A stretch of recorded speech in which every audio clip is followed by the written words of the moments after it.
Minasyaitonirrajim. Bismillahirrahmanirrahim. Assalamualaikum warahmatullahi wabarakatuh. Teman-teman, jangan berubah. Oke. Kok temanya jangan berubah gini? Ingat nggak? Banyak di antara kita itu yang memulai bisnis dari bawah banget. Dari nol. Dari zero. Nah, tetapi kemudian ada yang Allah perjalankan itu sangat cepat kaya ada. Ya, ada yang Allah perjalankan dia menjadi sukses dengan proses yang panjang ada. Ada yang kemudian juga berjuang terus. Tapi ada hal yang kemudian na'udzubillah dzalik itu terjadi di sebagian kita, sebagian orang dia menjadi berubah. Maksudnya gimana? Saya bertemu dengan ada dua model. Dan nauzubillah doakan saya, doakan kita semua ya teman-teman ya. Kita doa terus supaya Allah jaga kita sebagaimana doa kita ya muqallibul qulub tsabit qulubana ala dinik. Kita minta betul kalau memang kita sedang on the track, ingin kejar ridho Allah Subhanahu wa taala. Itu kan tembakan-tembakan godaan sana sini itu kenceng banget teman-teman. Karena setan gak ada nganggurnya gangguin kita, ngajak kita supaya jadi temannya dia. Nah jangan sampai gini, maaf ya, jangan sampai gini kemudian ketika Allah kasih ujian berupa kesuksesan kita menjadi orang yang berbeda. Nggak apa-apa kalau berbedanya jauh lebih baik atau menjadi lebih baik lagi dari sebelumnya. Nah kalau kemudian kita menjadi orang yang malah asing bagi lingkungan-lingkungan yang baik sebelumnya, yang itu betah dekat-dekat dengan kita, lalu lingkungan yang baik itu entah itu guru-guru, entah itu teman-teman yang baik, entah itu kesempatan-kesempatan berbuat baik yang senantiasa dekat dengan kita, lalu tiba-tiba satu persatu menghilang atau menjadi jauh. Warning, hati-hati. Jangan-jangan jalan kesuksesan yang kita sedang diperjalankan oleh Allah itu bukan ujian yang membuat kita lebih baik sebagai hamba Allah, tapi justru malah membuat kita gagal melewati ujian dalam bentuk kesenangan atau kesuksesan. Saya bertemu dengan dua tipe.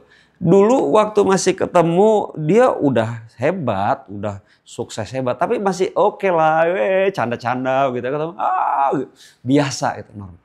Tapi kemudian ketika Allah izinkan bisnisnya lebih besar lagi, kendaraan-kendaraan mewahnya, itu ya, aset-aset kerennya, bisnisnya makin meraksasa. Saya bertemu dengan seseorang yang tidak saya kenali lagi. Padahal teman saya yang luar biasa dulunya, teman asik-asik gitu ya, deket-deket gitulah. Nggak ada barrier, nggak ada, itu kan sedih ya. Nah, tapi bertemu saya dengan yang lain. Yang Masya Allah ini juga sama. Dulu ketemu kapan masih posisinya gimana. Ketemu lagi udah hebat sekali. Udah luar biasa.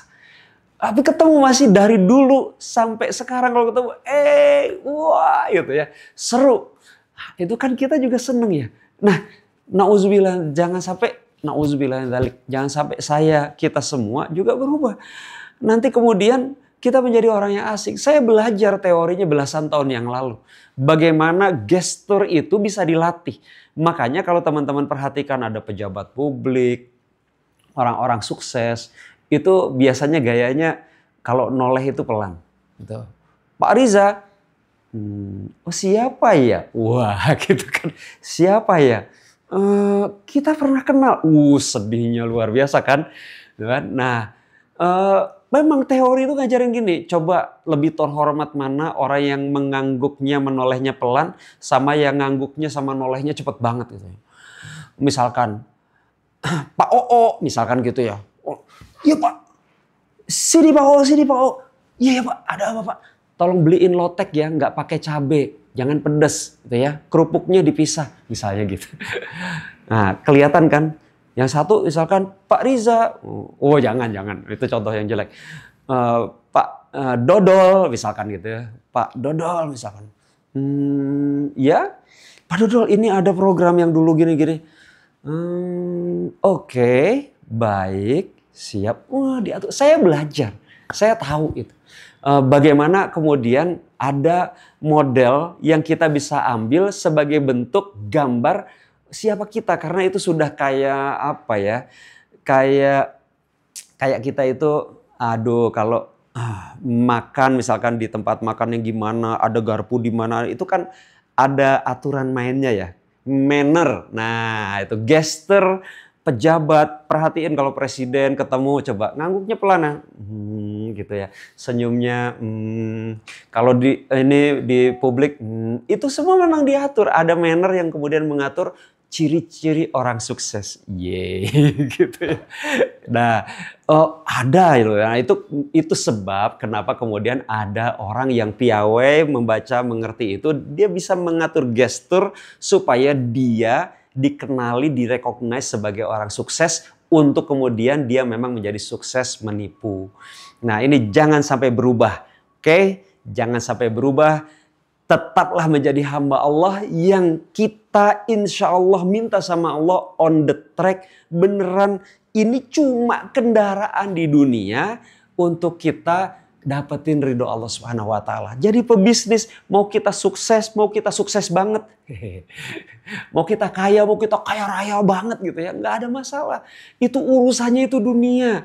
Maksudnya dunia yang kita sedang jalani ini hakikatnya itu cuma kendaraan. Nauzubillah, jangan sampai kemudian kita lupa bahwa kita sebenarnya akan selalu hidup, nggak pernah mati, maaf ya.